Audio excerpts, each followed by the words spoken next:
Okay, so as most of you know, the space shuttle has retired, and it's a good thing that on the very last mission we sent up a bunch of extra supplies to the International Space Station. Because what we normally get the supplies delivered from, the Russian Progress spacecraft, on its most recent launch it failed and crashed into Siberia somewhere. So, because of that, there's a shortage of supplies, and they're sending crews home early, and the rocket that the Progress launches on, the Soyuz rocket, is the same rocket that they launched the crewed version, the Soyuz capsule, from. There's a couple of differences, but it's similar enough that they need to make sure that the Soyuz rocket will be able to work before they send up the next crew. So, the most recent crew has already returned home. There's only 3 astronauts at the space station right now, and they have enough supplies for the rest of their duration of their mission. However, if we don't get new supplies soon, and if the Soyuz rocket isn't cleared for launch soon, we're not going to be able to send new crew up there, and we're going to have to de-man the station. Nobody wants that. Nobody wants that at all. However, the Russians have been busy at work investigating what the problem is, and they believe they have discovered what the problem was, and it was a faulty pipe that was a one-time flaw in its construction, and they've been doing investigations on other Soyuz rockets to see if that same flaw crept through, and apparently it hasn't.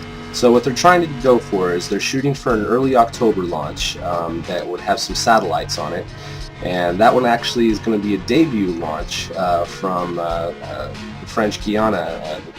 I can never pronounce it, the Kourou spaceport, I believe. And if everything goes well for that, then they're going to try for another Soyuz Progress on October 30th. And if all goes according to plan, then the next crewed Soyuz launch would be November 12th. So, good luck, Russia. We hope you get your problem solved. They've been having quite a few failures lately. In fact, they had a Proton missile fail as well. And since then, they figured out what the problem was for that, and the Proton has been cleared for launch, so they can continue on with their GLONASS satellites and a few other different projects that they have going on for the whole launch manifest for the Proton.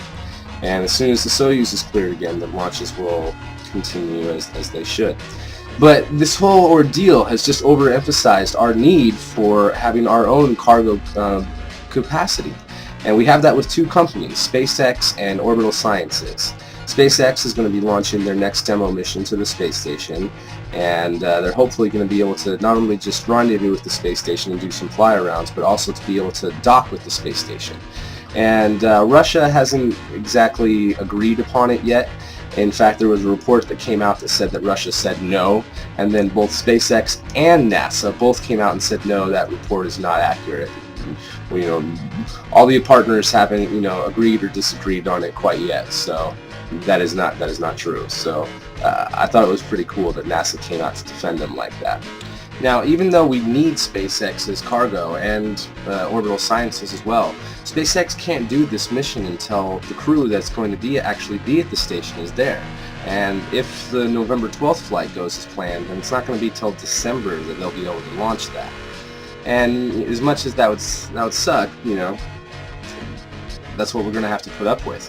If this mission is a success, then it would combine their demo flights 2 and 3, so the very next flight that they do could potentially be a cargo delivery mission, and then we wouldn't be as reliant on the Progress cargo ships, and we'd have the HTV and the ATV as well. HTV probably won't be launching for a little while due to Japan's earthquake. However, the cargo capability that we need will be met. And with Orbital Sciences joining that as well, hopefully we won't have to worry about cargo ever again, and all the astronauts on the space station will have all the supplies they need.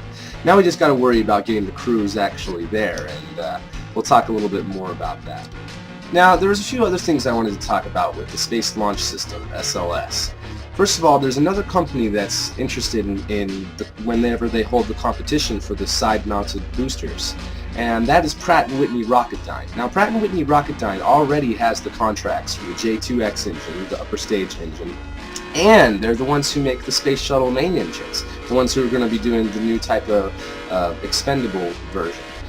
And it'd be really crazy if they were the ones who were able to do that, because then they would be the single maker of all the rocket engines on the Space Launch System. And I would much rather see SpaceX get that contract, but we also got to worry about ATK and Aerojet. So I hope that that competition is very healthy and very competitive. They have awesome systems that they come up with.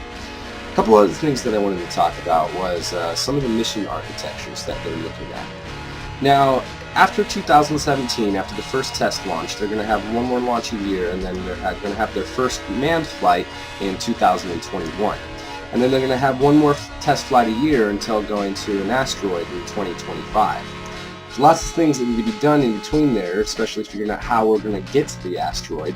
I mean, we're going to be using the Orion capsule, or multi-purpose crew vehicle, as they like to call it now, to be getting there, but are we going to land? Are we just going to do a flyby? What kind of mission is it going to be?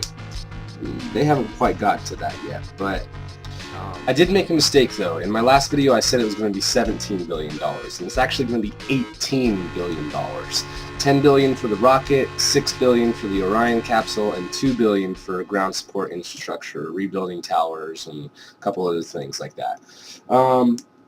And even though we need this cargo and crew capacity, I mean, once again, 2017 is way later than what we need it for. I mean, if that's when we get the SLS operating, I mean, we'll only have 3 years until the ISS is officially supposed to be crashing into the Pacific Ocean. Hopefully we extend it out into 2028, but still.